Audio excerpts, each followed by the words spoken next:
Okay, so this is week 3 of A Night Out.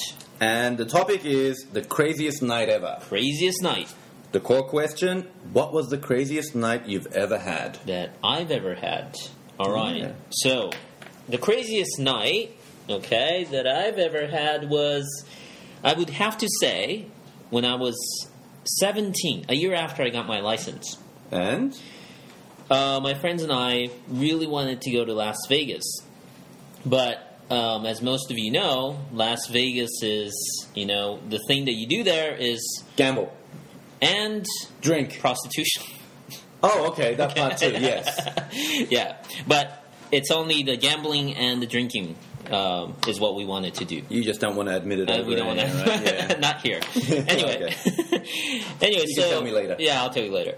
But anyway, we got a fake ID because you have to be 21. You have to be 21 to gamble and to drink in the state. So, we're 16. So, we definitely look underage. Right? So we got this fake ID, and kind of the inside joke was like, let's all change our names so it sounds funny. So when the dealer's like saying like, okay, Mr.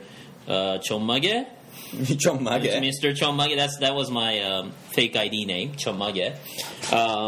So we were kind of that was kind of funny for us. Were you guys nervous while you were showing the ID? Freaking nervous. We were, feeling it. I mean, like I've done that. Yeah. When you look back, yeah. When you look back, it's funny. But at that time, I remember sitting at the blackjack table and I can't focus, And the deal was that the three of us would, play blackjack, and whoever won would have to share their winnings.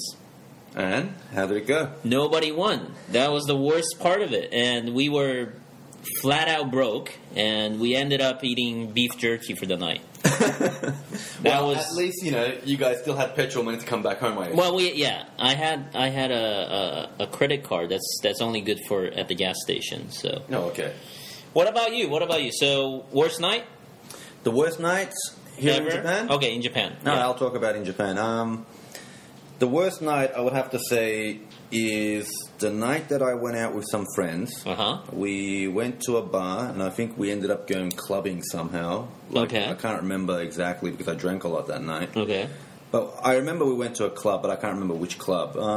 And Do you remember anything? No. I remember the parts, but I just can't remember the name now. Okay. And I think we ended the night around 2 or 3 o'clock in the morning. So anyway, we all split up because we were all living in different areas and no public transportation at that time. All right. What'd you do? So I caught a cab. Okay. But as the cab was, going and turning left and right, and me trying to give directions in my bad Japanese and, while I'm very drunk. I'm surprised you didn't end up in Tokyo. Well, yeah. I've got another story about that. Another actually. story? Yeah, Okay. yeah. But, yeah, so it was so bad that I started feeling nauseous, and I felt like I'm going to throw up. All right. And I knew it, so I started, I opened the window. Yeah. And as I'm trying to tell the taxi driver, hidari, migi, on the other hand, I'm throwing up outside of the cab, though. Yeah, not inside. Out the window. Out the window, yeah. Not inside the cab. Not inside the cab. I was very conscious about that, but I had half my body stuck outside the window. I feel really sorry for the driver who was in the back.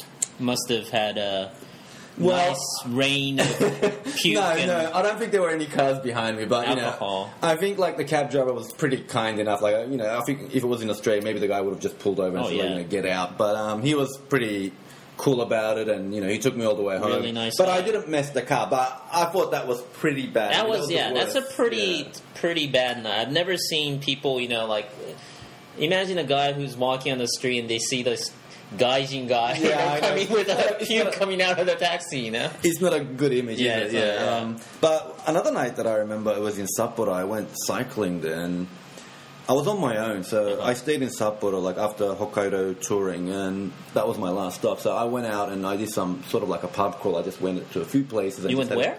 Pub crawl, just Pub went to a crawl, pub, bars and bar hopping, bar hopping sort of, just had a few here, few there on my own, so I was bored. Yeah.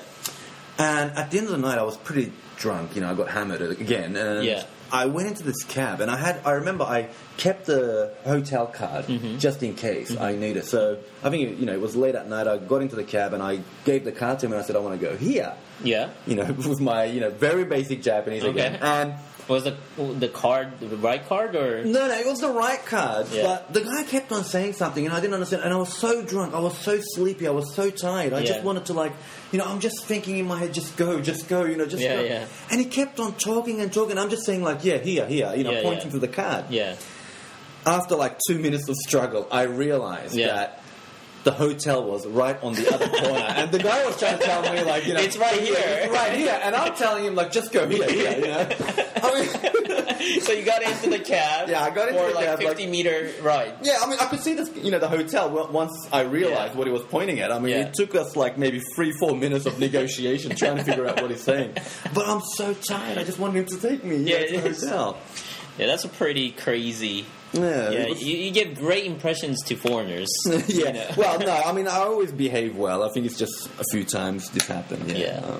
But that's pretty funny, dude. Those are funny stories. Yeah. All right. So tell us about your stories in class. Talk to you later.